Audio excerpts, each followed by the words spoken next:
কবরের জীবন হচ্ছে অনন্ত জীবন, কবরের জীবন হচ্ছে অনন্তকাল, কবরের জীবন হচ্ছে যেখানে কোনো সাথী নাই বাতি নাই, কেউ নাই, যেখানে আপনাকে আমাকে সাহায্য করার মতো কেউ থাকবে না।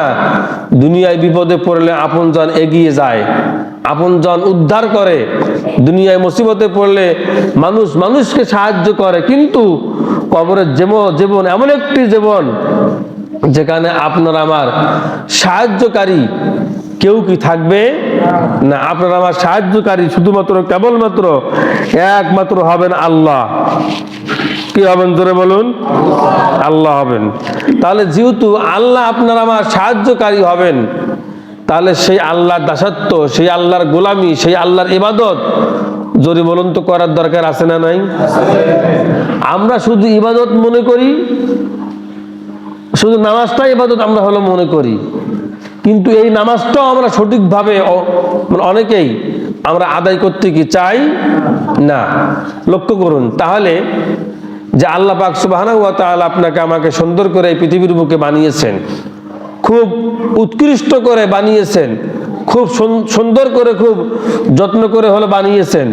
তাহলে আমরা গোলামি করব কার? জোরে বলুন, জোরে বলুন, কার গোলামি করব? আমরা গোলাম কার? এই যে আমরা যে গোলাম, আল্লাহর কথাটা বলতে লজ্জা হয় কি শরম হয়? জোরে বলুন, আমরা গোলাম কার? আল্লাহর। তাহলে আল্লাহ যদি আমরা গোলাম হই, তাহলে আল্লাহ যে বিধিবিধান দিয়েছেন সেই বিধিবিধান জোরে বলুন তো আপনাকে আমাকে মানার দরকার আছে না নাই? ছোট্ট একটা এক্সাম্পল দিই। হযরত আশরাফ আলী থানভী রহমতুল্লাহি আলাইহি উনি ওনার কিতাবের মধ্যে হলো লিখেছেন, মনিব তার চাকরকে হলো বলেছেন, শোনো, এই উটের মধ্যে তোমাকে যা কিছু দিলাম সব কিছু তুমি সংরক্ষণ করবে, এখান থেকে যেন কিছু পড়ে না যায়, তুমি এটা লক্ষ্য রাখবে। মনিব কাকে বলেছে? চাকরকে বলেছে। কাকে বলেছেন? চাকরকে বলেছেন। চাকর পুটলা বেঁধে নিয়ে সে চলছে মরুপথ, মরুভূমি পাড়ি দিয়ে তার গন্তব্যস্থলে। তার এই গন্তব্যস্থানে পৌঁছার পূর্বেই তার ওই উটটি অথবা ওই ঘোড়াটি সে পায়খানা করে হলো বসলো। চাকর সেগুলোকে তুলে ওই পুটলার সঙ্গে সম্পৃক্ত করলো। মালিকের কাছে যখন ফিরে আসলো এই চাকর, এই গোলাম, তখন মালিক খুলে দেখে ওই পুটলার ভেতরে ময়লা আবর্জনা গোবর।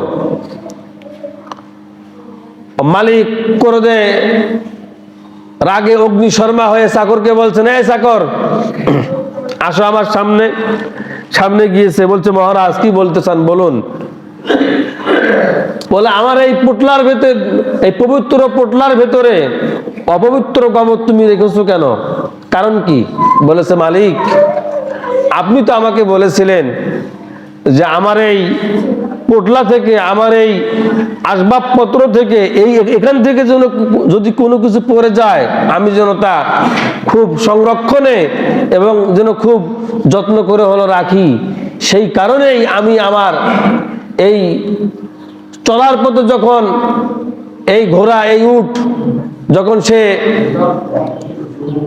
পায়খানা করে যখন হলো বসেছে, আমি তখন সেটাকে খুব যত্ন করে হলো নিয়েছি। মনিব, আমি আপনার কথাকে অমান্য করি নাই, আমি আপনার কথাকে খুব সুন্দর করে ফলো করেছি।